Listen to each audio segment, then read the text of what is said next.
오늘 하나님의 말씀 같이 읽을까요? 예. 자, 우리 에베소서 1장 15절로 23절까지의 말씀입니다. 우리 한 절씩 교독하고 23절 합독할게요. 이로 말미암아 주 예수 안에서 너희 믿음과 모든 성도를 향한 사랑을 나도 듣고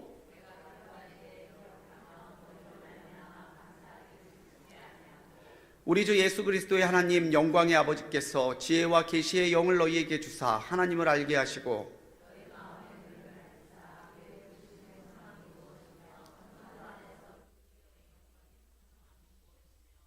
그의 힘의 위력으로 역사하심을 따라 믿는 우리에게 베푸신 능력의 지극히 크심이 어떠한 것을 너희로 알게 하시기를 구하노라.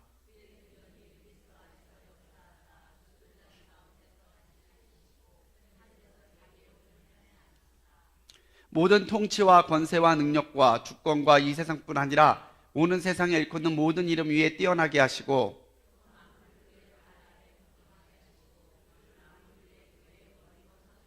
같이 있습니다. 교회는 그의 몸이니 만물 안에서 만물을 충만하게 하시는 이의 충만함이니라. 아멘. 우리 22절 23절 한 번 더 읽어볼까요? 시작. 또 만물을 그의 발 아래에 복종하게 하시고 그를 만물 위에 교회의 머리로 삼으셨느니라. 교회는 그의 몸이니 만물 안에서 만물을 충만하게 하시는 이의 충만함이니라. 아멘. 네.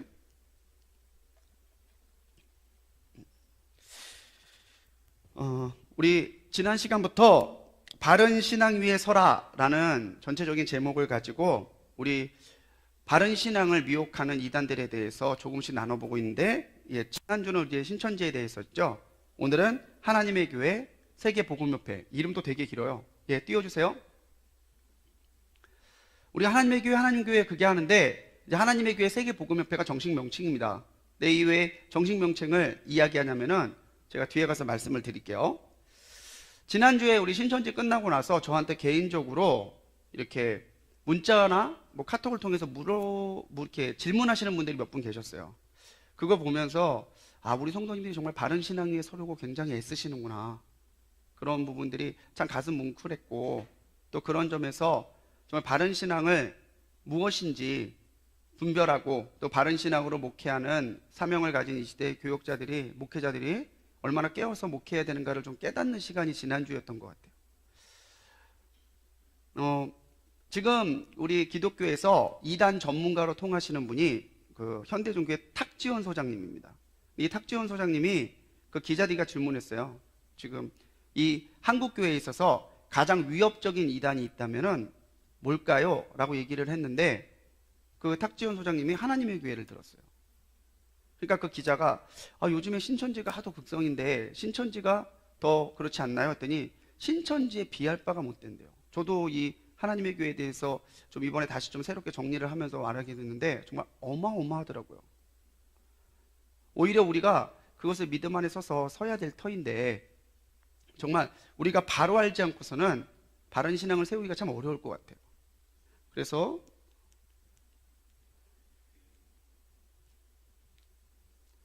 지난 시간 우리 신천지 비판이었고, 이번에는 하나님의 교회 비판입니다. 그래서 제목을 오직 예수님만이 참된 교회의 주인이시다 라고 잡았어요. 오늘도 우리 같이 읽은 에베소서 말씀에서도 보면 예수님이 교회의 머리라고 분명하게 이야기하시죠. 다른 누구가 아니라 오직 예수님 한 분, 그분만이 교회의 머리시고 교회의 주인이시라고 분명히 못 받고 있다는 거죠. 김남준 목사님이라는 분이 계십니다. 제가 신학교 때 그분 책을 참 많이 이렇게 읽었었는데, 그분이 쓰신 책 자네 정말 그 길을 가려나 라는 책이 있어요. 신학 입문하는 사람들을 대상으로 쓴 책인데 제목부터가 저한테 확 와닿더라고요. 내 정말 가야 되나 그러고 있었거든요. 근데 자네 정말 그 길을 가려나 라는 책인데, 거기에 보니까 이 김남준 목사님이 신학교에서 히브리어 교수로 재직하실 때 한번 학생들 도서관에 올라갔대요. 도서관에 올라갔더니 학생들이 책을 막 이렇게 펴놨잖아요. 그러니까 보면서 아무 책이나 딱 이렇게 펼쳤는데 그 책 맨 첫 장에 누군지는 모르겠는데 한 신학생이 그렇게 적었대요. 예수님은 오해받고 계시다. 예수님의 오해를 풀어드리고 예수님께 영광을 돌리는 그날까지 라고 적었다는 거예요. 자기가 그걸 보고 너무 뭉클했다는 거예요. 예수님은 이 땅에서 오해받고 계신다고. 근데 그분이 어떤 분인지 바로 알려드려서 그분이 받으셔야 될 영광을 다시 돌려드릴 때까지 내가 정말 열심히 사역하겠다라고 적은 그 결단이 정말 그 김난주 목사님의 마음을 뭉클하게 하셨대요. 오늘 우리에게도 이런 것이 필요합니다. 우리가 참으로 하나님 앞에 믿음에 바로 서지 않으면 우리 신앙 지키는 건 고사하고 하나님의 영광을 위하여 살아가야 될 우리의 본분을 제대로 다할 수 없다라는 거죠. 그래서 우리 그 목록 보시면 띄워주세요. 예. 목록을 보시면 이제 오직 예수님만이 참된 교회의 주인이시다. 다음 주에 전능신교와 SGI 창가학회 하시면 이제 이 3주간의 그 과정이 끝이 나는데, 먼저 이 하나님의 교회는 그 전신이 안상홍 증인에서 시작이 됐어요. 지금도 이 하나님의 교회는요, 안상홍이 예수님 재림주라고 가르칩니다. 그래서 우리가 하나님의 교회에서 알려면 먼저 안상홍 증인회가 어떤 단체였는지에 대해서 알아야 돼요. 그래서 먼저 안상홍 증인에 대해서 밝힐 텐데, 이 안상홍이라는 사람은 1918년 1월 13일 전북에서 출생했어요. 1918년이에요. 예, 이미 이 세상 사람이 아닙니다. 1947년 이 안상홍은 제7일 안식교, 제7일 재림 예수교 들어보셨죠? 제7일 안식교에 입교해서 거기에서 침례를 받아요. 그래서 이 사람의 대부분적인 교리나 이 사람의 성향이 제7일 안식교랑 굉장히 비슷합니다. 이 제7일 안식교는요, 그 안에 분파가 굉장히 많아요. 그래, 분파가 굉장히 많은데, 이 안상홍은 그 중에서 시기파라고 하는 파에서 활동했었던 사람입니다. 이 시기파가 뭐냐면은, 재림이 정해져 있다라고 하면서 재림의 시기를 굉장히 중요하게 여기는 파예요. 그래서 이 사람들은 툭 하면 몇 년 몇 월에 누가 온다고 얘기를 해요. 올까요? 안 올까요? 네, 안 오세요. 아직 안 오셨어요. 그러면 줄기차게 다음 시기를 얘기해요. 이게 뭐 계산이 틀렸다, 뭐 믿음이 부족했다, 뭐 이런 걸 다 붙이면서. 그래서 제7일 안식교 내에서도 이 시기파는 굉장히 골치 아픈 집단 중에 하나입니다. 그렇게 활동하다가, 과격하게 활동하다가 1962년 시길파로 찍히면서 그 제7일 안식교에서 출교당해요. 자, 우리가 지난 시간에 신천지를 봤을 때 알지만 한번 이단에 빠진 사람들은 이단으로 계속 가잖아요. 그렇게 출교당하고 나서는 이 안상홍이 내가 계속 이렇게 저 사람들한테 목매달 필요가 뭐 있나, 내가 만들면 되지 라는 생각을 했던 것 같아요. 1964년 부산으로 내려가서 부산에서 자신을 육신을 입은 하나님, 보혜사, 새 언약을 완성한 선지자 엘리야 이렇게 부르면서 안상홍 증인회라고 하는 단체를 창설하게 됩니다. 이 안상홍 증인회의 초기 교리를 보면요, 제7일 안식교, 특히 시기파의 교리들이 많이 들어가 있어요. 뭐 유월절과 절기를 준수해야 된다든가, 안식일은 토요일이지 주일이 아니다라거나 이런 식으로 하게 되는데, 적지 않은 부산의 사람들이 이 안상홍에게 미혹돼서 따르기 시작해요. 이 안상홍은 결혼을 했는데 부인이 황원순이라는 사람입니다. 예, 역시 이 세상 사람이 아니고요. 이 황원순 사이에서 아들만 셋을 뒀는데, 그렇게 포교를 하던 가운데 1985년 2월 25일 이 국수를 먹고 갑자기 뇌출혈로 사망했어요. 뭐 이 메뉴에 대한 얘기가 굉장히 많습니다. 국수란 얘기도 있고 냉면이란 얘기도 있고 뭘 먹었는지 모르겠는데 아무튼 사인은 뇌출혈이에요. 그렇게 뇌출혈을 먹고 사망을 했는데, 그리고 나서는 이제 부인 황원순이 죽고 나서는 그 부부의 묘를 나란하게 썼어요. 그래서 지금 우리 묘석에 보면은 잘 보일지 모르겠지만 선지자 엘리야 안상홍의 묘라고 써 있어요. 그러니까 안상홍 증인에서 자기가 보혜사 얘기는 하지만 자기가 재림예수라고 얘기하지는 않습니다. 초기 안상홍 증인의 사람들은 안상홍이 언약의 완성자이고 선생님이고 이 정도예요. 지금도 안상홍 증인의 본파가 있거든요. 본파는 지금도 그 정도예요. 지금 이 안상홍의 그 아들 중에 한 사람도 그 부산에 있는 그 안상홍 증인의 교회에 장로로서 지금 그렇게 하고 있는데, 이 사람도 지금 하나님의 교회에 대해서 굉장히 비판을 많이 하는 사람 중 하나예요.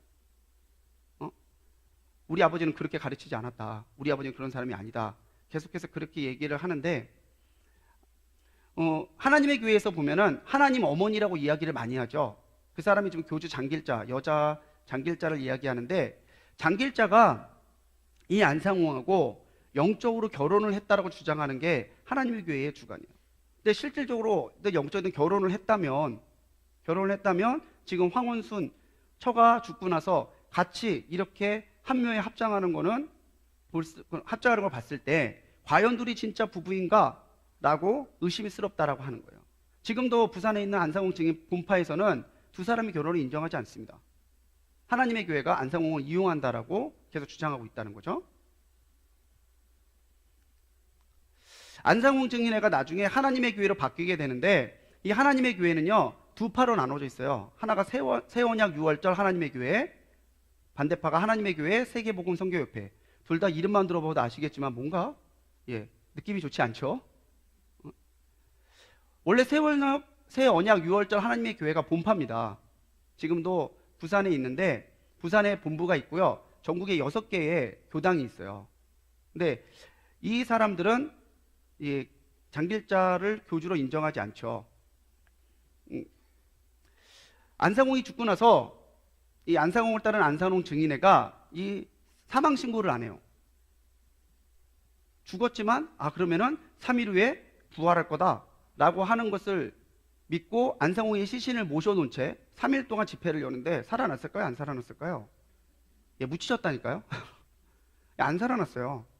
이걸 기화로 이 안상홍 증인회에서 이제 비판의 소리들 또는 실망의 소리들이 터져 나옵니다. 이때 치고 나온 사람이 그 당시 26이었던 김주철이라는 사람이에요. 뒤에 나중에 설명하겠지만, 이 김주철이라고 하는 사람이 그 안상홍 증인의 지도자의 한 사람이었는데, 이 사람이 사진을 하나 가져와요.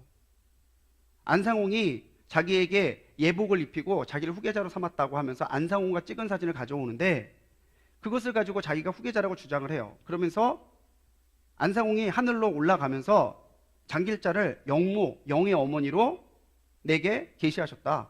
그래서 장길자가 이제 영의 어머니다. 이런 장길자를 추대해요. 그러니까 당연히 그 당시에서 갑자기 장길자라는 여자를 영의 어머니라고 그러니까 안 믿죠, 사람들이. 그러니까 거기에 반발해서 이 김주철이라는 사람이 자기를 따르는 사람들과 함께 서울로 상경합니다. 서울 봉천동에 그 건물을 얻고 거기를 본부로 삼아서 하나님의 교회 세계복음 선교협회라는 이름으로 단체를 시작을 해요. 지금도 저기 서울 봉천동 낙성대에 가면은 하나님의 교회 굉장히 큰 건물이 있습니다. 나중에 본부는 이 성남 임해동으로 옮겨왔어요. 그래서 원래 세원역 6월절 하나님의 교회가 본파고, 거기에서 장길자를 추대하는 김주철의 그 사람들이 함께 새롭게 세우게 하나님의 교회 세계복음 선교협회인데, 세원역 6월절 하나님의 교회는 자기들만이 언약의 계승자예요. 그러다 보니까 자연스럽게 신도가 느는 거는 두는데 뭐 적극적으로 뭐 누구를 전당을 포기하거나 이러지 않습니다. 그러니까 세력이 그렇게 크지 않아요. 그런데 이 하나님의 교회는 공격적인 그 포교, 공격적인 미혹이 그 큰 특징이죠. 그래서 굉장히 많은 수의 사람들이 여기에 미혹이 되는데,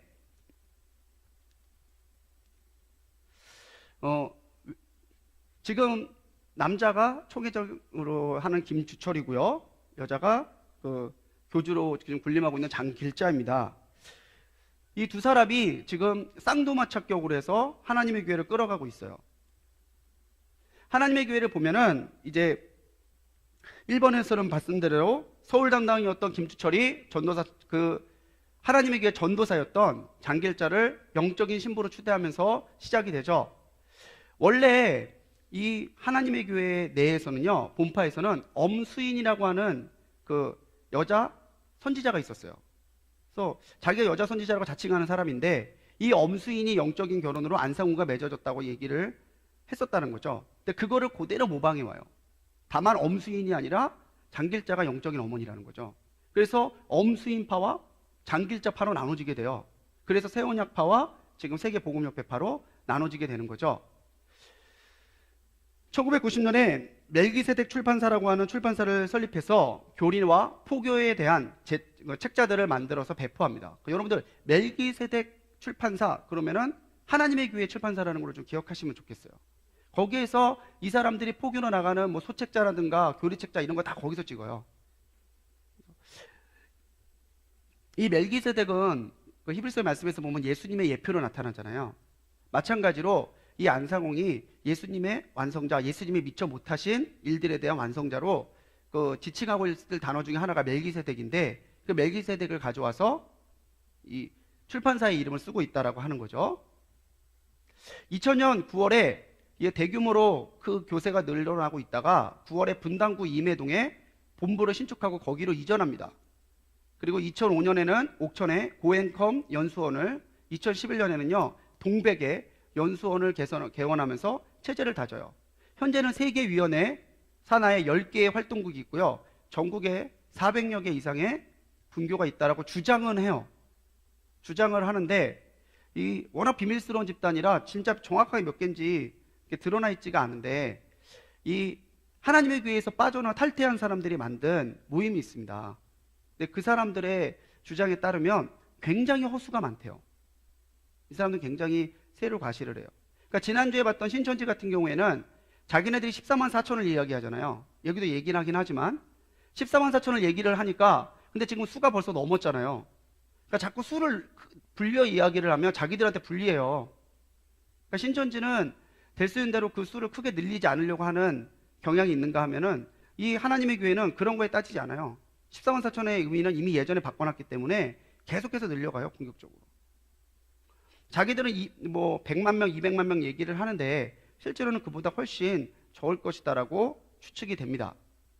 특히 무리한 건축으로 재정이 빈곤한 교회나 또는 좀 어려움이 있는 교회들을 사전에 이렇게 알아보고 그 교회를 매입하는 방법으로 많이 사용하는데, 왜 그러냐면 하나님의 교회에 그게 넘어가고 나면은 그냥 교회가 바뀐 거다라고 생각하고 그 교회 다니고 있던 사람들을 포섭하기 쉽기 때문에 그래요. 십자가 하나 딱 떼고 그냥 하나님의 교회 달고 우리도 다 교회라고 이야기해요. 그래서 하나님의 교회에 가면 십자가는 없는데 잘 붙여놓는 게 뭐냐면은 그 예수님이 초장에서 양들하고 먹이시는 그 목자 그림 있죠? 그 그림을 잘 붙여놔요. 그것만 본 사람들이, 잘 모르는 사람들은 그냥 교회가 바뀌었구나라고 생각하고 거기 계속 다니는 거예요. 2011년 진짜 충격이었죠. 우리 판교 충성교회가 288억 원에 하나님의 교회에 낙찰됐어요. 정말 성도들의 눈물과 기도로 지은 성전인데, 그렇게 그 성전을, 충성교회 성전을 매입을 해서요 새 예루살렘 판교 성전이라고 좀 부르고 있는데, 작년이었어요. 작년에 제가 우리 청년들하고 예배 마치고 저기 테크노밸리에 식사하러 갔는데, 그 테크노밸리 지하를 갔더니 거기에서 충성교회 성도들이 이렇게 모이고 있더라고요. 지하 한 층을 다 빌려갖고 제일 넓은 홀을 예배실로 쓰고, 중간에 뭐 어디는 만두집, 어디는 커피집 이렇잖아요.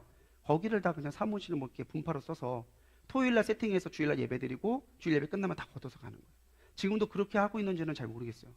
그런데 정말 가슴이 먹먹하더라고요. 거기에 한 300명, 400명 될까요? 그 사람들이 계속 거기에서 자기들끼리 교제하고 있고 성경 읽고 있는 모습 보는데 참 마음이 아팠어, 되게. 이게 지금 288원에 낙찰된 충성교회입니다. 굉장히 크죠, 규모가. 굉장히 큰 거고, 임의적으로 이 사람들이 작전을 써서 유찰을 시켰어요. 쓰고 그냥 돈 안 내요. 그럼 어떻게 되죠? 다시 유찰돼요. 유찰되면 가격이 떨어집니다. 그러면 또 자기가 해서 받아요. 받고 나서는 돈 안 내요. 그럼 또 유찰돼요. 그럼 또 떨어져요. 그렇게 떨고서 288억 원에 받은 거예요.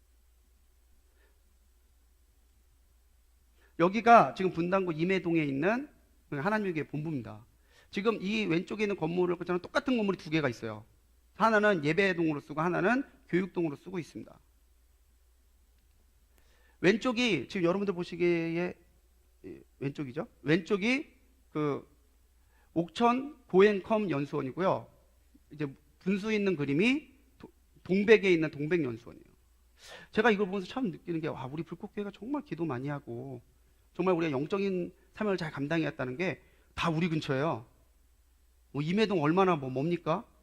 동백, 우리 동백에서 우리 버스 타고 오시는 분들 참 제가 너무 뵐 때마다 귀합니다, 감사합니다, 사랑합니다 하는데, 정말 우리 불꽃교회의 사명이 더 큰 것 같아요. 이거 준비하면서 그런 생각이 들더라고요. 왜 하필 여기로 다 왔을까? 정말 우리가 깨어서 더 기도해야 될 때라고 하는 것을 정말 이것을 보고 많이 느꼈는데요. 하나님의 교회 교세는 자기들 말로는 지교회가 국내에만 400군데 있고요. 150만 원 정도로 선전을 하는데 허수가 많대요. 하피모가 하나님의 교회 피해자들의 모임입니다. 하대연은 하나님의 교회 대책연구원의 그 줄임말이에요. 이 사람들이 하나님의 교회의 진상을 밝히고 거기서 피해 입은 사람들에 대해서 이야기를 하는데, 지금 계속 하피모와 하대연은 하나님의 교회가 고소를 해가지고 법정 싸움하고 있어요. 얼마 전에도 국민일보가 이게 하나님의 교회에게 그 고소를 당했는데 국민일보가 승소하는 것으로 끝이 났죠. 많은 분들이 하나님의 교회를 볼 때 그런 얘기들 해요. 쟤네들은 돈이 어디서 나냐고. 돈이 어디서 나냐고. 그래서 저도 참 그게 궁금해서 쟤네들은 돈이 어디서 나서 올까. 통일교 같은 경우에는 기업으로 굉장히 많은 기업을 소유하고 있습니다. 그러니까 기업의 이익을 많이 거기다 돌리는데, 이 사람들은 어떻게 하냐면은 시한부 종말론을 거는 거예요. 1988년과 1999년 두 번, 최근에는 2012년에도 한 번 살짝 종말론 얘기했다가 아니라고 말을 바꿨어요. 그러니까 종말론을 딱 얘기하면서 이제 세상 끝난다는 거죠. 그러면서 신도들한테 재산을 다 바치라고 그래요. 땅에 쌓지 말고 하늘에 쌓으라고. 근데 굉장히 많은 사람들이 엄청난 액수를 진짜 이 하나님의 교회에다가 헌납을 했어요. 그 재력을 기본 삼았고, 특별히 이 사람들이 이 하나님의 교회가 밝은 게 부동산 사업이 굉장히 밝아요. 예. 치고 빠지기 이거 굉장히 잘한대요. 특히 이 신도들한테 이혼이나 가출들을 조장합니다. 집이 너를 막는 건 니네 집에 마귀가 있어서 그렇다고. 네가 나와서 무장하고 다시 싸워야 된다고. 그래서 이혼하고 갑자기 아내가 사라져요. 애가 갑자기 학교 오다가 사라져요. 그렇게 이혼하고 가출하고 나온 사람들을 자기네 그 포교 활동에 사용을 합니다. 물론 무급으로요. 심지어는요, 최근에 그 이탈했던 사람의 증언에 따르면 신도들의 임신도 막는데요. 어차피 이 세상에 안상홍 재림하면 끝인데 무리하게 아이 낳아서 그 아이에게 고통을 줄 필요가 없다고. 근데 그 이면에는요, 임신하게 되면은 여성들이 일을 못 하잖아요. 자기네 그게 방해가 되니까 임신도 하지 말라고 이야기한대요. 이렇게 국민일보가 이 이야기를 갖고 했더니 이게 다 거짓말이라고 고소를 했어요. 우리는 임신 막지 않는다. 우리가 얼마나 가정을 아끼는데. 근데 고소했는데 다 혐의 없음으로 처리돼서 국민일보가 승소했다는 거죠. 우리가 정말 성도라는 이름으로 살아가는 것이 얼마나 귀하고 얼마나 큰 사명인지, 또 우리가 영적으로 얼마나 깨어 있어야 되는지, 이 하나님의 교회가 성장해 오고 지금 교회의 끼치는 해악을 보면은 참 그런 부분들을 우리가 다시 한번 되새기겠다는 생각을 해요. 얼마 전인가 주일에 제가 사역을 마치고 마트에 장을 보러 갔어요. 마트에 장을 보러 갔는데 자꾸 저한테 와서 물어요. 아저씨, 라면은 몇 번에 있나요? 라면 저쪽에 있을걸요? 그리고 또 쟤랑 저한테 물어요. 아저씨, 쌀은 어디 있어요? 왜 자꾸 묻지? 그러다가 딱 봤더니 우리 그 교역자들은 주일에 명찰 달고 있지 않습니까? 예, 제가 사역 마치고 명찰을 안 떼고 갔어요. 그러니까 명찰 입은 정장 입고 명찰 단 사람이 왔다 갔다 하니까 직원인 줄 안 거예요. 저한테 자꾸 와서 커피가 어디 있어요? 쌀이 어디 있어요? 그래요. 놀래갖고 이거 얼른 딱 떼고 나니까 물어보지 않더라고요. 그때는 굉장히 무안하고 와가지고 이제 뭐 교역자분들한테 이 얘기하면서 참 이렇게 웃었는데, 이거를 준비하다 보니까 그 에피소드가 또 생각이 나요. 명찰 하나만 달고 있어도 사람들이 와서 뭐 어디 있냐고 묻는데, 우리가 성도라는 이름으로 세상을 살아갈 때 우리가 영적으로 바로 서야 우리에게 정말 믿음의 바른 길을 물어보는 사람들한테 답해줄 수 있지 않을까요? 하나님의 교회 신천지도 마찬가지예요. 대부분의 교인들이 뭐 교회를 안 다니던 사람이 아닙니다. 90% 이상이, 아니 99% 이상이 기존 교회에서 신앙생활하던 사람이래요. 하나님의 말씀을 안다는 사람들이, 믿는다는 사람들이 미혹돼서 하나님의 교회가 있고 신천지에 가 있다는 거죠. 어떤 교회 성장학자들은 이야기합니다. 교회가 최근 들어서 뭐 인구가 성도들이 많이 준다고 그러는데 그 주는 성도들이 어디 갔냐는 거예요. 교회가 줄어들 때에 신천지, 하나님의 교회 같은 이단들은 그 수가 계속 늘고 있어요. 무섭게. 우리가 바른 신앙에 서 있지 않으면 우리도 넘어진다는 거죠. 말씀대로 선줄로 생각하는 자는 넘어질까 조심하라고 하는 그 신앙의 경계심을 우리가 가지고 살아야 된다는 거예요. 김주철과 장길자에 대해 좀 더 이야기할까요? 장길자가 교주로서 영적인 중심의 축을 담당하고 있다면 김주철은 총회장이라는 이름으로 안상홍의 가르침을 보존하고 행정과 재산권을 비롯한 막대한 권한으로 이 하나님의 교회를 끌어가는 실제적인 교주입니다. 이 하나님의 교회에서 탈퇴한 사람들의 말에 따르면은 장길자도 김주철을 굉장히 무서워한대요. 자기가 뭐 그걸 보고 쇼킹을 받았는데 뭐가 화가 났나 김주철이 소리철까지 던지면서 소리를 지르는데 장길자가 한마디도 못하고 그걸 듣고 있더라는 거예요.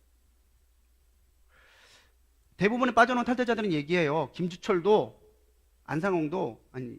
장길자도 이게 다 거짓 쇼라는 걸 알고 있다라는 거죠. 아니, 하나님에게 핵심 멤버 사람들은 다 알고 있대요.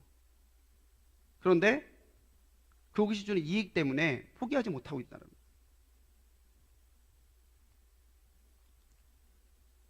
장길자는 1943년 10월 29일 생일합니다. 근데 1966년에 김재훈이라는 사람과 결혼해서 두 자녀가 있어요. 참 아이러니한 건 장길자의 두 자녀도 하나님의 교회를 안 다닙니다. 그리고 하나님의 거룩한 신부라고 이야기를 하는데 결혼했다니까요. 순결한 신부라고 하는데 결혼했어요. 안상홍과 결혼한 게 아니라 김재훈이라고 하는 그 남편이 있습니다. 그런데 이 가정을 버리고 나와서 지금 영적인 어머니라는 이름으로 교주노릇 하고 있는 거예요. 이 장길자를 어린 양의 신부, 새 예루살렘, 또 위에 있는 어머니 이렇게 묘사하고 있어요. 그래서 이 사람들이 포기할 때 늘 하는 게 어머니의 말씀, 어머니의 사랑 전하러 왔다라고 이야기를 많이 하죠. 어머니 얘기하면 100% 하나님의 교회입니다. 어머니 얘기하면. 안상홍을 이 하나님의 교회의 교리를 좀 우리가 어떻게 좀 알아야 되는데, 하나님의 교회는 그 사람들 미혹할 때 이런 교리들을 써요. 먼저는 안상홍을 재림 예수라고 주장해요. 저희 친구가 독립문에 있는 극동 아파트가 사택이어서 거기 살았었는데, 저희가 이제 그 친구 집에 놀러 갔어요. 놀러 갔는데 바로 극동 아파트, 저 독립문 있는 극동 아파트 바로 앞에 하나님의 교회가 있더라고요. 야, 얘네들 여기도 있네. 그랬더니 그 친구 목사 하는 말이, 얘네 새벽 기도해. 뭐래? 새벽 기도를 한대요. 진짜 열심히 새벽 기도 한대요. 안상홍을 재림 예수라고 주장을 하죠. 그래서 본래 본파에서는 안상홍이 선생이나 예언과 절기의 회복자 정도로 믿었는데요. 하나님의 교회가 갈라져 나오면서 재림 예수라고 주장하면서 추앙하기 시작해요. 안상홍의 죽음을 승천이라고 이야기하고요. 재림의 때는 하늘의 어머니 장길자와 김주철을 따르는 14만 4천이 참여는 이루어진다고 해요. 아유, 그냥 귀에 못이 박히겠어요, 14만 4천은. 그러면서 안상홍을 다윗의 왕위로 오신 분이라고 표현합니다. 그러니까 예수님이 다윗의 자손이라고 그러잖아요. 근데 다윗의 재위 기간이 40년입니다. 그러니까 이걸 가져와서 뭐라고 얘기를 하냐면 예수님이 와서 제대로 된 사역을 하려면 40년 사역을 했었어야 된다는 거예요. 다윗의 위로 오신 분이니까 다윗처럼 40년을 했어야 되는데 예수님의 공생애는 3년이잖아요. 그런데 안상홍이 그 재림 안식교에서 그 세례를 받은 때부터 죽을 때까지를 계산하면 37년이래요. 예수님이 3년하고 37년 남은 거를 안상홍이 37년 동안 사역하면서 채우고 완성하고 다 채웠기 때문에 승천해서 올라갔다는 거예요. 국수 먹고 올라갔다는 거예요. 그리고 가던 대로 다시 재림할 거다라고 재림 신앙까지 끌어다가 사용하고 있죠. 장길자를 어린 양의 신부, 또 하늘 어머니라고 말하고 있습니다. 이 계시록에서 나오는 어린 양은 지난 시간에도 말씀드렸지만 어린 양은 예수 그리스도를 상징하죠. 그러면은 어린 양의 신부는요, 교회를 상징합니다. 그런데 이 계시록을 어린 양이 그 안상홍이고 이 어린 양의 신부가 장길자라고 이야기한다는 거예요. 에베소서 5장 31절로 32절 말씀에서 사도 바울이 직접 에베소 교인들에게 풀어준 비유입니다. 사람이 부모를 떠나 그의 아내와 합하여 그들이 육체가 될지니 이 비밀이 크도다. 나는 그리스도와 교회에 대하여 말하노라. 분명하게 결혼이라는 비유를 바울도 사용했어요. 그렇지만 신랑을 예수님으로, 신부를 교회로 비유하는 거라고 분명히 여기서 밝히고 있다는 거죠. 남녀가 부부가 돼서 한 몸이 이루는 게 얼마나 큰 비밀이냐, 큰 신비냐, 하나님의 축복이냐. 근데 그 축복을 가지고 이야기해서 하나님도 교회인 우리와 함께 이 영적인 결혼을 통해서 함께 은혜를 나누는 교제하기를 원하신다라고 하는 비유를 푸는데, 이걸 가져다가 어린 양은 안상홍이고 이 신부는 장길자라고 말하고 있다는 거예요. 정말 말도 안 되는 억측스러운 해석이죠. 또 이 사람들이 주장하는 게 갈라디아서 4장 26절입니다. 갈라디아 4장 26절에서 새 예루살렘을 어머니로 부른 것이라고 하는 그 구절에 착안해서 장길자가 새 예루살렘 위에 있는 어머니라고 이야기를 합니다. 그런데 보면은 24절 26절이죠. 같이 읽어볼게요. 시작.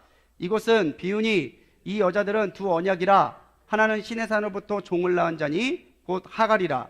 이 하갈은 아라비아에 있는 신의 산으로서 지금 있는 예루살렘과 같은 곳이니 그가 그 자녀들과 더불어 종노릇하고 오직 위에 있는 예루살렘은 자유자니 곧 우리 어머니라. 24절도 25절도 필요 없어요. 26절 한 절만 갖고 얘기하는 거예요. 예루살렘 뭐라고 표현하고 있냐? 어머니라고 표현하고 있지 않냐고.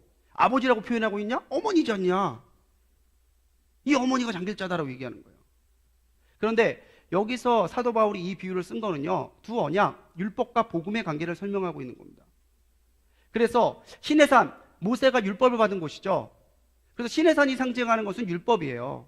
율법은 뭘로 구원받는 거죠? 예, 행위로 구원받는 거예요. 잘하시네요. 행위로 구원받는 거예요. 율법을 지켜야지 구원받는다고 얘기하는 거죠. 그러니까 율법은 지키는 게 중요한 게 아니라 어기는 것에 더 중점을 둡니다. 율법을 99가지 지켰어도 한 가지 안 지켰으면 율법을 어긴 거예요. 그러니까 바리새인 사람들이 정죄에 능하잖아요. 아, 너 그래. 너 이거는 지키고 있잖아. 그리고 이건 하고 있잖아. 이게 아니라 너 이거 하면 뭐하냐? 너 이거 안 지키는데. 너 이거 안 하네? 너 하나님 백성 아니야? 정죄에 능하잖아요. 행위를 강조하게 되면은 그럴 수밖에 없다라는 거죠. 단적인 예가 그거예요. 교통 우리 법규를 어겼을 때도 마찬가지죠. 우리가 신호 잘 지키고 정지선 잘 지키고 하면은 경찰이 와서 칭찬해 그러나요? 신호 잘 지켰어, 착해 그렇게 얘기해요? 아니에요. 그건 두는 거죠. 어기면 어디서 같이 바람같이 나타나요. 예, 경찰분들도 참 수고 많이 하시는데 예? 안 하면 그렇다는 거죠. 제가 판교동에 저희 아들 그 준비물 있어서 사러 갔는데 진짜 딱 3분 비었어요. 3분. 차 세워놓고 가서 도와주다가 뛰어났더니 야, 그새 붙이고 가셨어요. 또 일찍 내면 20% 싸게 해준다고 그래가지고 좀 일찍 내고 그냥 마무리했는데, 행위를 강조하면은 잘하는 게 주축이 되는 게 아니라 못하는 것에 중점이 될 수밖에 없어요. 그런데 복음은요, 무엇으로 구원받는 거죠? 믿음으로 받는 거예요. 믿음으로 구원받으니까 못하는 부분이 아니라 믿는 그 하나로 모든 것을 덮으시는 거예요. 그래, 네가 그런 죄를 지었지, 네가 그런 부족함이 있지, 그리고 내가 너를 사랑하니 어떡하겠냐, 네가 나를 그래도 구세주로 믿고 있으니 어떡하겠냐, 내가 너 구원해 줘야지. 그래서 은혜가 뭐예요? 값없이 받는 사랑이잖아요. 예, 우리 전폭 이제 몇 주 안 남았는데 예, 여러분들이 선물을 받았을 때 지갑을 꺼내요. 예, 그 선물의 값을 치르려고 한다면 예, 그분에게 얼마나 모욕적인 행동이 되겠습니까? 아시죠? 믿음으로 구원받는, 믿음으로. 근데 그 율법과 복음의 차이를 바울이 정말 이 비유를 가지고 얘기하는 거예요. 신의 산의 율법은 종의 율법, 메인은 율법. 하지만 예수 그리스도께서 오셔서 새롭게 보여주신 십자가의 길, 복음의 길은 그 누구라고 해도 그 어떤 어려움이 있다 할지라도 믿는 믿음 하나면은 다 구원받을 수 있다라는 이 참복음을 가지고 이야기하기 위해서 이걸 비유를 쓴 건데, 다 필요 없어요. 다 날리고 어머니라고 말이 들어가 있지 않냐고. 예, 어머니라고. 이걸 발견했을 때 얼마나 기뻐했을까요? 그 사람들은 어머니 나온다고. 또 하나님의 형상대로 창조했다. 창세기 이제 1장 27절의 말씀인데, 하나님이 자기 형상 곧 자기의 형상대로 사람을 창조하시되, 남자와 여자를 창조하시고. 봐라, 하나님도 자기의 형상을 따라 창조하실 때 남자와 여자로 창조했지 않냐. 예수님 신부 있었냐? 예수님 신부 있었어요? 그래서 결혼하셨어요? 안 했잖아요. 그래서 예수님이 실패한 메시아예요. 신부도 없다고. 그래서 안상홍이 장길자를 영적인 부인으로 맞으면서 갈비뼈의 문제를 해결했다라고 이야기해요. 갈비뼈의 문제. 짝이 있다라는 거죠. 그런데 이 남자와 여자가 짝을 이루는 건요, 가나안의 풍습입니다. 가나안의 우상 풍습을 보면요, 꼭 남자와 여자가 짝을 나와요. 바알의 짝 누구예요? 아세라. 예, 그게 바알과 아세라만 그런 게 아니에요. 남신이 있으면 여신이 있어요, 꼭. 그래서 하나님이 자기 형상대로 사람을 만들었다는데, 사람의 형상을 어떻게 만들었냐? 남자와 여자로 만들지 않았냐? 그럼 남자와 여자가 같이 있어야지 완성된다. 그럼 남자는 안상홍이니까 여자는 누구예요? 장길자다. 그렇게 풀어가는 거죠. 그러면 또 사람들이 솔깃해해요. 그러게, 말 되네, 이렇게 따라가는 거예요. 하지만 이 하나님의 형상이라는 건요, 남자나 여자나 성에 대한 이야기가 아니죠. 우리가 본래적으로 하나님 앞에 영적으로 지음받은 영적인 존재라는 것을 말해주는 거지. 우리 안에 하나님의 형상이 있기 때문에 하나님의 형상인 우리가 하나님의 뜻대로 살아가야 된다는 걸 말해주는 우리의 사명을 이야기해주고 우리의 영적인 품성을 얘기해주는 거지, 남자 여자를 이야기해주는 게 아니잖아요. 예수님도 분명히 천국은 남자도 여자도 없고요, 천국에서는 남자도 여자도 없는 영적인 존재, 천사와 같은 존재가 될 거라고 직접 말씀하셨죠. 29절로 30절 말씀도 같이 읽어볼까요? 시작. 예수께서 대답하여 이르시되 너희가 성경도 하나님의 능력도 알지 못하는 거로 오해하였도다. 부활 때에는 장가도 아니가고 시집도 아니가고 하늘에 있는 천사들과 같으니라. 아멘. 예수님이 직접 해주신 말이에요. 사두개파, 부활을 믿지 않는 사두개파 사람들이 와서 얘기하죠. 계대결혼이라는 거 알잖아요. 아시잖아요. 형이 자식 없이 죽으면 동생이 형수랑 결혼해서 대를 이어주는 거예요. 그걸 갖고 와서 계속해서 후사를 하게 해서 나중에 죽어서 만나면, 부활해서 만나면은 이 아내는 누구의 아내입니까? 근데 예수님 풀어주신 게 이거잖아요. 이 땅에 있을 때는 남자나 여자죠. 천국에 가면 남자 여자 없어요. 거룩하게 하나님이 지어준 새로운 몸으로 부활 입어서 하나님과 함께 영원한 생명, 영원한 삶을 누리는 게 천국의 복음이고 영생의 선물이잖아요. 남자 여자에 매일 필요 없다니까요.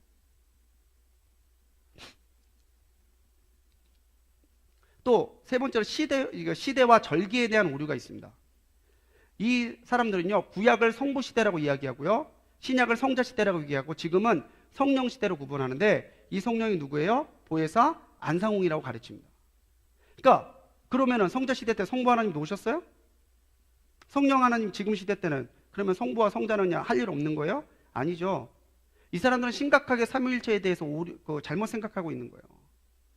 자, 태초에 하나님이 천지를 창조하셨습니다. 그때 형상을 지을 때 창세기 말씀에 뭐라고 나와요? 나의 형상대로가 안 나오죠?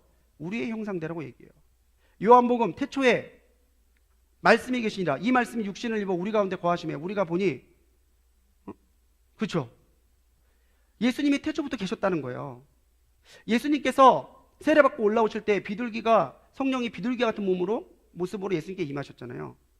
삼위일체 하나님은 단 한 번도 떨어진 적이 없어요. 태초부터 지금까지 성부와 성자와 성령이 각각 고유한 자기의 특성을 갖고 있지만 따로 떨어지는 것이 아니라 한 분, 한 하나님으로 역사에 오셨는데, 이거를 그렇게 시대상으로 구분하고 있다는 거죠. 초대교회 영지주의의 이론 중에 하나가 양태론이라는 게 있습니다. 양태론이 이거예요. 어떨 때는 성부로, 어떨 때는 성자로, 어떨 때는 성령으로 양태, 모습만 바꿔서 나타났다는 거죠. 17절에서 분명하게, 오늘 같이 읽은 말씀인데 17절에서 분명히 사도 바울은 삼위일체 하나님에 대해서 명확하게 이야기하고 있죠. 삼위일체라는 단어가 비록 성경에 나와 있지 않지만 성경에서는 삼위일체 하나님으로 역사하시는 것이 하나님의 계시의 방법임을 분명히 우리에게 알려주고 있습니다. 17절 읽어볼게요. 시작. 우리 주 예수 그리스도의 하나님 영광의 아버지께서 지혜와 계시의 영을 너희에게 주사 하나님을 알게 하시고, 하나님이 허락하시고 예수님이 우리의 구주가 되시고 성령님께서 우리에게 알려주셔야 우리가 비로소 하나님을 알 수 있다라고 성경은 분명하게 말하잖아요. 성부 하나님만, 성자 하나님만, 성령 하나님만 아니다라는 거죠. 지금도 삼위일체의 하나님은 한 하나님으로 우리에게 분명히 역사하고 계시고 우리를 돕고 계시고 우리를 보존하고 계시고 우리의 구원에 보장이 되고 계시는데, 그걸 따로따로 이렇게 구분했다는 것 자체가 이 사람들이 하나님에 대해서, 삼위일체 하나님에 대해서 굉장히 무지하다는 것을 드러내는 증거와 같다는 겁니다. 또 유월절, 무교절, 나팔절, 대속제일, 초막절 이런 거 지켜야 된다고 얘기해요. 많은 성도들이 저한테라도 묻더라고요. 왜 성경에 있는 거 수상절은 추수감사절로, 초실절은 맥주감사절로 지키면서 왜 우리 유월절 안 지키냐고. 유월절을 지킬 필요가 없어요. 왜? 예수님께서 유월절의 식탁을 성만찬으로 완성하셨으니까. 그래서 교회에서는 유월절 식탁은 안 하지만 성만찬 하잖아요. 성만찬의 식탁을. 유월절이 예고편이라면은 성만찬은 본편이에요. 여러분들 드라마 보실 때 그러면 예고를 봤어요. 아니 너는? 이러면서 끝났어요. 궁금해 죽죠? 누가 들어온 거지? 네? 그러면서 본편을 봤어요. 본편을 봤더니 저 사람이 들어오는 거였네. 그거 보고 다시 예고편 보시는 분 있나요? 내용을 아는데. 예수님은 분명히 성만찬, 그 자신의 몸과 피를 살로 내주시면서 유월절의 식탁, 불완전한 어린 양의 식탁을 완전한 하나님의 성만찬으로 대체하셨어요. 그래서 우리가 유월절 안 지키고 무교절 안 지키는 거예요. 이 사람들이 유월절, 무교절 얘기하는 것 이미 그 사람들이 예수 그리스도의 보혈로부터 벗어나 있다는 것을 스스로 증거하는 것과 같다라는 겁니다. 또 이 나팔절은요, 이제 이스라엘의 달력에서는 7월이 신년이에요. 7월 첫째 주, 첫날에 나팔을 불어서 성회를 베풉니다. 그게 나팔절이에요. 그리고 거기서부터 10일째 되는 날이 대속죄일, 제사장이 지성소에 한 번 들어가는 날이에요. 역시 마찬가지죠. 이 모든 속죄와 또 영원한 죄사함을 예수님이 십자가의 보혈로 완성하셨잖아요. 그래서 우리가 그 나팔절 안 지키는 거예요. 이미 주님께서, 완성자이신 주님께서 우리를 함께 하시고 우리의 구주가 되시니까 우리가 이런 절기를 지킬 필요가 없어요. 다만 맥주절과 추수감사절은 그런 구원과 예수님의 존재와 관련된 절기가 아니라 주신 것 감사하는 날이잖아요. 하나님을 기억하고 하나님께 감사하는 정신이 있기 때문에 그거는 우리가 받아서 지키고, 초대교회도 그걸 받아서 지키지만 이건 안 지킨다라는 거죠. 안식일에 대한 오류가 있습니다. 안식일은 토요일이라고 주장하고요, 이 주일은 콘스탄티누스 황제가 임의로 로마의 축일인 태양의 축일에 맞춰서 바꾼 거다라고 얘기하는데 역사적인 근거가 없습니다. 콘스탄티누스가 성탄절을 정하는 데에는 개입한 건 역사적 기록이 있어요. 그런데 이 안식일이 토요일에서 주일로 옮겼다라고 하는 것에 대해서 이 콘스탄티누스 황제가 개입됐다는 얘기는 역사적 근거가 전혀 없는 얘기예요. 오히려 우리가 그 일요일에 예배 드리는 건, 그날을 우리가 일요일이라고 안 그러고 무슨 날이라고 그러죠? 주일이라고 그래요. 로스데이, 주님의 날이에요. 왜 주님의 날입니까? 주일에 예수님이 부활하셨으니까. 그래서 매 주일은요, 작은 부활절이에요. 늘 예배 드리면서 부활의 감격에, 또 부활의 생명으로 세상에 하나님의 그 생명력을 전하는 마음, 결단하는 마음으로 하나님께 예배 드리는 날이에요. 그래서 매 주일의 예배는 축제예요. 우리 지난주에 새생명 축제였는데 좀 오늘 교사님과 한 100분 넘게 오셨다 가셨더라고요. 그리고 등록도 하셨고, 지난주처럼 우리가 매주에 꼭 새생명 축제 안 하더라도 매주의 예배가 축제예요. 하나님과 함께하는 축제. 그렇기 때문에 예수님의 부활의 신앙으로 살아가는 우리들이기 때문에 초대교회 때부터 우리들은 토요일이 아니라 주일에 예배를 드려요. 예수님은 본인을 율법의 완성자이시고 안식일의 주인이시라고 얘기했어요. 안식일의 참주인이 부활하신 예수님이라는 거죠. 마태복음 5장 17절, 내가 율법이나 선지자를 폐하러 온 줄로 생각하지 말라. 폐하러 온 것이 아니요 완전하게 하려 함이라. 예수님의 십자가로 율법을 완성하셨죠. 마태복음 12장 8절, 인자는 안식일의 주인이니라. 주인이신 예수님께 주님의 종된 우리가 예배하는 복된 날, 기쁜 날이 주일이에요. 그런데 그거를 말도 안 되는 역사적인 근거를 갖고 와가지고 유대교회의 전통을 가지고 와가지고는 토요일이 안식일이라고, 제7일 안식교도 토요일이 안식일이라고 그러죠. 왜 우리가 토요일이 아니라 주일에 예배드려야 되는지 성경적으로도 또 교회의 전통으로도 분명하게 이유가 타당하게 있습니다. 안상홍이 제7일 안식교의 영향을 받은 것이다라고 하는 증거라는 거죠. 교회론에 대한 오류가 있습니다. 교회에 대한 생각도 잘못되어 있어요. 교회는 안상홍의 증인이고 새 언약을 지키는 하나님의 교회, 시온산. 어디서 많이 들어봤죠? 예, 지난주 신천지도 자기네를 시온산이라고 그러잖아요. 이 사람들 자기네가 시온산이래요. 이거 편협적이고 제한적인 구원론이죠. 하지만 교회의 머리는 오직 그리스도시고요. 오늘 말씀에서 우리가 함께 읽은 대로 또 교회는 이 믿음 위에 세워집니다. 마태복음 16장 우리 13절 말씀인데 같이 읽어볼게요. 시작. 또 내가 내게 이르노니 너는 베드로라. 내가 이 반석 위에 내 교회를 세우리니 음부의 권세가 이기지 못하리라. 자, 베드로가 페트로스, 반석이라는 뜻입니다. 하지만 여기서 말하는 반석은요, 베드로 개인을 얘기하는 게 아니에요. 이 앞서서 베드로가 예수님께 했던 믿음의 고백이 있어요. 잘 아시죠? 주는 그리스도시요 살아계신 하나님의 아들이십니다.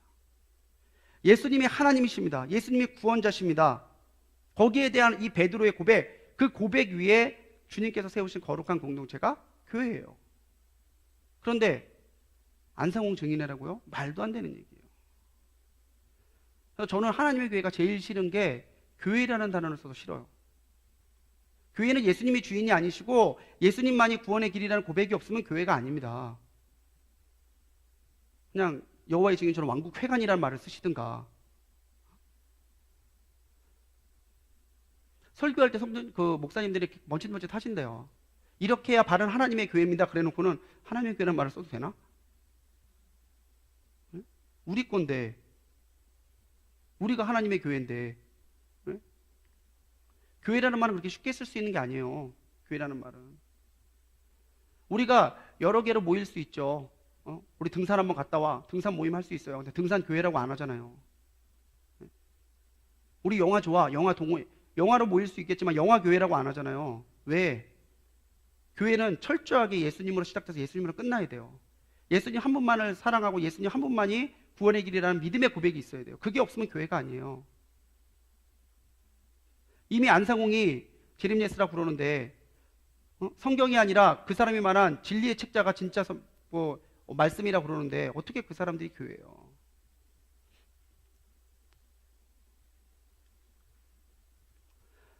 크리스마스를 이 사람들은 부인하죠. 크리스마스는 태양신 숭배의 일환이다라고 말하면서 교회의 전통을 무시하죠. 크리스마스는요, 그리스도와 예배, 메스의 합성어입니다. 그리스도께 예배 드리는 날이에요. 원래 이 초대교회는 이때를 그리스도의 오심과 영적인 훈련을 위해서 4주간 동안 절기하고 이때 세례를 베풀고 회개로 보냈던 시간이에요. 물론 여기에 콘스탄티누스의 황제가 조금 법령적으로 개입이 되어 있긴 하지만 그 전에 이미 이 시간들을 거룩하게 지켰던 기록들이 있습니다. 성탄절은요, 일자가 중요한 게 아니에요. 오히려 그때에 주님을 기억하고 그 사랑을 실천하고 있는지를 돌아보는 건 이 세상의 참된 주인이 아기에서 평화의 왕으로 오신 주님이신지를 보는 것, 그게 더 진짜 중요하다는 거죠. 또 십자가를 우상이라고 얘기해요. 십자가는 나무다. 그냥 나무인데 이게 강단이 걸려있다. 이건 뭐 말이 되냐고.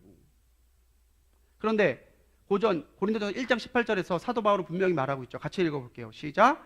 십자가의 도가 멸망하는 자들에게는 미련한 것이요 구원을 받는 우리에게는 하나님의 능력이라. 아멘. 우리는 십자가가 아니고서 구원받을 수 없습니다. 십자가가 우리를 그리스도인 되게 하고 십자가가 우리를 구원으로 이끄는 능력이에요. 그런데 십자가를 부인해요. 그럼 벌써 그들 안에는 생명이 없다라는 거예요. 구원의 길이 없다라는 거예요. 십자가는 그렇게 믿지 않는 사람들에게는 늘 어리석은 거죠. 늘 미련한 거죠. 하지만 믿는 우리들이 하나님 앞에 구원의 길로 나갈 수 있는 거는 십자가의 은혜가 아니었다면 될 수 없는 얘기잖아요. 또 교회들 이 사람들은 성경보다 안상홍이 저술한 진리책자, 성경을 해석한 해석서예요. 그게 더 중요하다고 이야기하고요. 또 예수님의 이름이 아니라 안상홍의 이름으로 기도합니다. 우리 끝에 어떻게 기도가 끝나죠? 예수님의 이름으로 기도합니다. 근데 이 사람들은 안상홍의 이름으로 기도합니다라고 얘기해요. 예. 새벽 기도하면 뭐 할까요? 새벽 기도하고 철야 기도하면 뭐 할까요? 안상홍의 이름으로 기도하는데. 오직 예수님의 이름이 아니고서는 우리가 하나님 앞에 나갈 수 없는데. 종말론에 대한 오류가 있죠. 14만 4천이 차면은 안상홍이 강림한대요. 이미 걔네들은 100만이 넘었어요. 지네 말로도. 왜 안 오냐고. 그래서 이 사람들이 말을 바꿨어요. 14만 4천이 상징적 영적인 숫자라는 거예요. 아직은 14만 4천이 안 됐대요. 한 100만 명 모이면 올려나? 또 제한적 종말론을 주장하죠. 시기 1988년, 2000년 두 번. 참 아이러니한 게 1988년, 2000년 종말론 때문에 성도들의 수가 이때는 급감했어요. 그런데 오히려 하나님의 교회 재산은 늘어났어요. 이 과정에 참 큰 무서운 비리가 있는 거죠. 전 이거 보고 빵 터졌는데 요한계시록 14장 1절에 보면은 많은 물소리라는 단어가 나옵니다. 예수님의 그 말씀이 음성이 많은 물소리와 같이 검은 것 하는 소리. 그래서 많은 물소리는 넓은 홍, 마늘 홍이고 검은 것 소리는 상. 궁상각치유 아시나요? 국악이 온 게. 두 번째가 상이에요. 상. 여기 안식일 안에 붙여서 안상홍의 이름이 성경에 게시되어 있다고 가르칩니다. 진짜 천재적이지 않습니까? 어떻게 그렇게 붙일 수 있지? 또 성경의 동방에 갔다 그러잖아요. 동방이 한국이고 안상홍의 재림지는 그래서 한국이다라는 거예요. 어딜까요? 예전에는 봉천동이라고 그러더니 요즘에는 임해동이래요. 예. 하나님의 교회는 그럼 어떤 식으로 포기할까요? 이 사람들 혼자 절대 안 다닙니다. 2인 1조예요. 2인 1조로 다니면서 축호, 집을 찾아다니는 거나 거리나 관계 표기를 하고, 이 사람들도 신천지처럼 교패가 있는 집만 노립니다. 예. 그리고 자신들의 주장이 답인 질문을 기록한 질문지를 배부해요. 그러니까 자기들의 교리가 답이에요. 안식일은 토요일일까요? 일요일일까요? 이런 거. 또 기독교 출판사로 가장한 멜기세덱 출판사의 서적들을 배부하고요. 많은 단체들이 있는데 이 메시아 오케스트라라고 하는 오케스트라가 있어요. 그걸 통해서 문화 포교를 하고, 샛별 성교원, 어린이 교육을 통해서 영아 포교를 합니다. 영아를 잡으면 누구를 또 잡을 수 있게 되죠? 아이를 잡으면 엄마. 이 사람들의 주 타겟 1호는요, 애기들 엄마예요. 그러면서 가는 거예요. 어머니의 아들. 자녀 키우면서 어머니의 마음 느끼시죠? 그 마음이 하나는 어머니의 마음이에요. 예. 근데 국제 위 러브유 운동본부, 이 봉사단체인데요. 이따가 보여드리겠지만 최근에 올해 6월에 이 단체가 영국에서 영국 여왕상을 받았어요. 이거 갖고 막 선전하는데, 영국 여왕상은 봉사상이에요. 착한 일 많이 하면 주는 거예요. 근데 그 봉사상이 자기네 구원이 있다라는 증거가 될 수는 없죠. 그걸 가지고 자기네가 좋은 일 많이 한다. 오케이, 그렇게 하라고요. 근데 그걸 가지고 이렇게 상을 받는 우리가 구원이 없고 잘못된 단체냐? 그건 아니죠. 착한 일 많이 했다고 가나요? 이미 그들에게는 그들의 구원론은 행위에 대한 구원론이라는 것이 거기서도 드러나는 겁니다. 또 오라 서포터즈라고 있는데, 이 오라 서포터즈는 아시안 게임, 뭐 우리 올림픽 이런 데 자기네에서 가서 봉사를 가요. 그래서 대통령상도 받았어요. 이 하나님의 교회, 그 교회를 가면은 로비에 쭉 그렇게 표창장을 걸어놨대요. 또는 사진들 이런 거. 그러면서 온 사람들 얘기하는 거예요. 한국 교회가 우리 보고 잘못됐다고 그러고 이단이라고 그러는데, 봐라, 우린 대통령상도 받았고 이런 일도 하고 저런 일도 하고 불쌍한 사람 돌아보는데, 이렇게 우리가 사랑을 받고 섬기는 우리가 잘못된 단체냐? 아니, 계속 하라니까요. 어려운 사람 많이 도우라니까요. 근데 그거를 끌어와서 우리가 바른 교회고 우리가 구원의 은혜가 있는 교회로 그렇게 끌어갈 수는 없다라는 거죠. 구원은 믿음으로 받는 건데, 믿음으로 구원받는 사람이니까 섬겨야 되는 거지 섬겨서 구원받는 거 아니잖아요. 또 인터넷을 통해서 영상이나 사이버 홍보, 태블릿 PC 갖고 다니면서 자기네 교리를 보여준 영상들을 보여주면서 포교를 합니다. 또 임해동에 역사관이 있어요.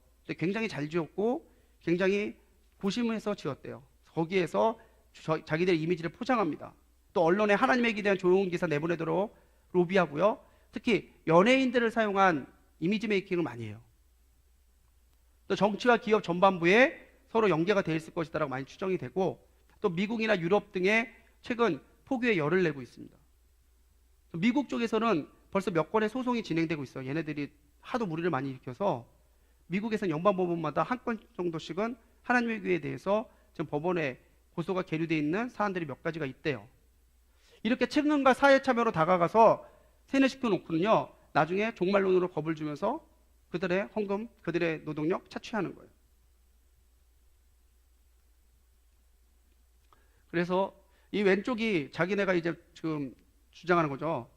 영국 여왕상, 이 훌륭한 상을 받은 우리가 바로 계속 좋은 일 많이 하세요. 어려운 사람도 많이 도우라고. 하지만 이게 꼭 구원의 보장은 아닙니다. 지금 새생명복지 이제 이름이 바뀌었어요. 그게 국제위러브유예요. 예전의 마음이 새생명복지 그거 단체인데, 여기에 명의 홍보대사가 의리 식혜 김보성 씨였는데 몰랐대요. 나중에 알고 나서는 지금은 탈퇴를 하고 난 데인데도 지금 계속 김보성 이미지를 사용하다가 지금 또 그것도 지금 또 법정에 걸려 있다고 지금 들었거든요. 예. 최근에는 이제 이순재 씨를 또 그렇게 쓰고 있다고 얘기를 하더라고요. 그렇게 자꾸 친근한 연예인들을 이용한 이미지 메이킹을 하고 있어요.